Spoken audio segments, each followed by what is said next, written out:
பிரவீன், புதுச்சேரியை பொறுத்த வரைக்கும் பாத்தீங்கன்னா கிட்டத்தட்ட 1 மணி நேரமாக கனமழை மற்றும் கன சூறாவளி காற்றாக வீசப்பட்டு வருகிறது. இது பாத்தீங்கன்னா புதுச்சேரி முழுவதும் பெரிய தாக்கத்தை ஏற்படுத்தியுள்ளது. புதுச்சேரி முழுவதும் மின்சாரமும் தடைப்பட்டுள்ளது, அதாவது நிறுத்தப்பட்டுள்ளது. அதாவது பாதுகாப்பு நலன் கருதி புதுச்சேரி முழுவதுமாக மின்சாரம் நிறுத்தப்பட்டுள்ளது. ஒரு சில இடங்களில் மேடான வீடுகளில் கூட தண்ணீர் புகுந்துள்ளது. புதுச்சேரி முழுவதும் வெள்ளக்காடாக காட்சியளிக்கிறது. புதுச்சேரி முழுவதும் எங்கு சென்றாலும் வெறும் தண்ணீராக இருக்கிறது.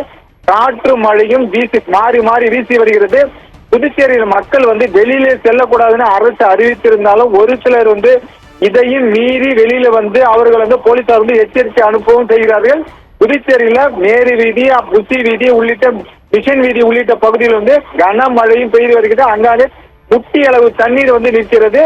தாழ்வான பகுதியான ரெயின்போ நகர், வெங்கடா நகர், கிருஷ்ணா நகர் உள்ளிட்ட பகுதிகளிலும் கிராம பகுதிகளிலும் சூறாவளி காற்றோட கனமழை பெய்து வருகிறது.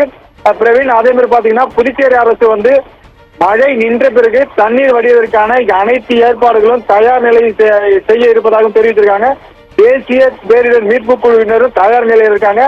தேவைப்படுவோர் தொடர்பு கொண்டால் அவர்கள் மீட்டு பாதுகாப்பான இடத்துக்கு கொண்டு செல்லவும் ஏற்பாடு செய்யப்பட்டுள்ளது. அது மட்டும் இல்லாத 220 முகாம்கள் அமைக்கப்பட்டு அங்க தங்க வைக்கப்பட்டுள்ள உணவும் வழங்கப்பட்டு வருகிறது. பிரவீன்,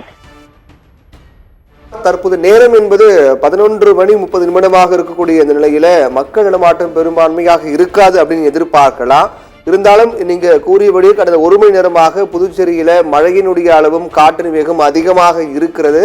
அதையும் தாண்டி அங்கே மக்கள்ல வெளியே இருக்கக்கூடிய ஏதேனும் சூழல் இருக்கிறதா, அல்லது என்னென்ன அந்த பாதுகாப்பு ஏற்பாடுகள் தற்போது பெய்த இந்த மழையின் தாக்கம் எந்த அளவுக்கு அங்கு இருக்கிறது, எந்தெந்த பகுதிகளில் இந்த தண்ணீரான தேக்கம் அது போன்ற நிலையெல்லாம் அங்கு காணப்படுகிறதா, சாலைகள் துண்டிப்பு, தண்ணீர் அந்த மழைநீர் தேக்கம் அந்த மாதிரி நிலையெல்லாம் அங்கு இருக்கிறதா?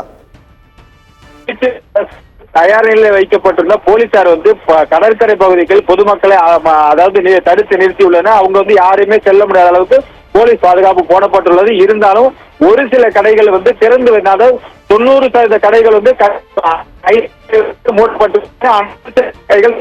காரணமாக அந்த ஊழியர்கள் மட்டும் வெளியே செல்வதற்கு சிரமப்பட்டு ஒரு சிலர் மழைகள் நனைந்தபடியே வீட்டுக்கு செல்கின்றனர். இருந்தாலும் எங்கெங்க எந்தெந்த இடத்தில் இப்போதைக்கு வீசக்கூடிய காற்றானது புதுச்சேரி பொறுத்த 100க்கும் மேற்பட்ட மரங்கள் சாய்ந்திருக்கக்கூடிய எதிர்பார்க்கப்படுகிறது. இருந்தாலும் தேசிய பேரிடர் மீட்பு குழு, வனத்துறை மற்றும் தீயணைப்பு துறையினர் அந்த மரத்தை அகற்றும் பணியில் ஈடுபடவும் தயாராக இருக்கின்றனர்.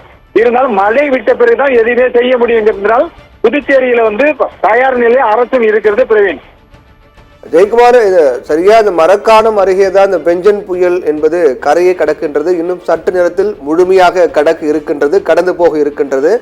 அந்த மரக்காணத்துக்கும் நீங்க இருக்கக்கூடிய இந்த பகுதிக்கும் எத்தனை கிலோமீட்டர் இடைவெளி என்பது இருக்கின்றது? அங்க நீங்க இருக்கக்கூடிய பகுதியில காற்றின் வேகம் எந்த அளவுக்கு இருக்கும் நம்ம எதிர்பார்க்கலாம்? ஏன்னா அந்த புயல் கரையை கடக்கும் போது 70 முதல் 80 கிலோமீட்டர் வேகத்துல காற்று இருக்கும், அவ்வப்போது 90 கிலோமீட்டர் வேகத்திலும் இருக்கும் அப்படின்னு சொல்றாங்க. நீங்க இருக்கக்கூடிய இந்த பகுதியில காற்றின் வேகம் எவ்வளவு வேகமாக இருக்கு அப்படின்னு நாம எடுத்து கணக்கு பண்ணலாம்? மரக்காணம் டு புதுச்சேரி கிட்டத்தட்ட 30 கிலோமீட்டர் தூரத்துல கரையை கடந்தாலும் புதுச்சேரியை பொறுத்தவரைக்கும் 90 கிலோமீட்டர் இப்ப அடிக்கக்கூடிய காற்று அதே அளவிற்கு சம அளவிற்கு மழையும் கனமழையும் பெய்து வருகிறது. இருந்தாலும் புதுச்சேரி கடற்கரை ஒட்டிய பகுதியில் தான் நம்ம இருக்கிறோம். இருந்தாலும் காற்றின் வேகம் அதிகமாகவே காணப்படுகிறது. புதுச்சேரி முழுவதும் தத்தளிக்கக்கூடிய நிலையில் தான் இருக்கிறது. புதுச்சேரியில எங்கு பார்த்தாலும் தண்ணீராகவே தெரிகிறது. பிரவீன்,